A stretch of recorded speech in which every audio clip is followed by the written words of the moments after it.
சட்டுன்னு அடைச்சிடும், தயவு செஞ்சு பாடிடாத. அப்படி யார் யாருக்கெல்லாம் வினையை நினைக்கணும்னோ வினையை நினைங்க, பாட வேண்டாம். வேலனை நினைக்கிறவங்க வாய் திறந்து பாடணும். அது எப்படி பாடணும்? காவடி எடுத்து பாடணும். எப்படி பாடணும்? காவடின்னா என்னது? 2 சைடு 2 மூட்டை இருக்கு. என்ன மூட்டை? பாவ புண்ணிய மூட்டை. அதை கொண்டு போய் சாமிகிட்ட கொடுத்தரணும். பக்திங்கிற கம்புல பாவ மூட்டையும் புண்ணிய மூட்டையும் கட்டி கொண்டு போய் என்ன கொடுத்தரணும்?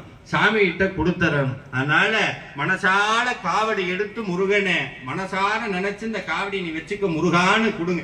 வாழ்க்கையே காவடி தான். இந்த வாழ்க்கையே முருகனுக்கு காவடி தான். அதனால காவடியை தூக்குறதா நினைச்சிட்டு சுவாமியை நினைச்சு பாடுங்க. வெற்றிவேல் முருகனுக்கு, வீரவேல் முருகனுக்கு, செந்தூர் ஆண்டவனுக்கு, மலைநாதனுக்கு,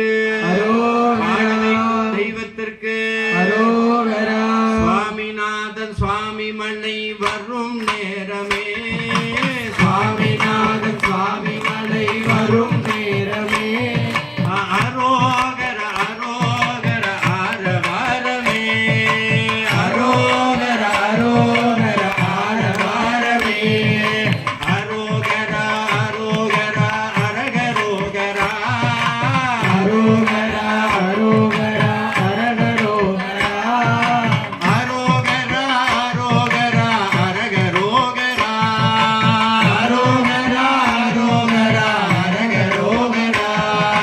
காவடி கொண்டு பழனி மலை வரும் நேரமே, காவடி கொண்டு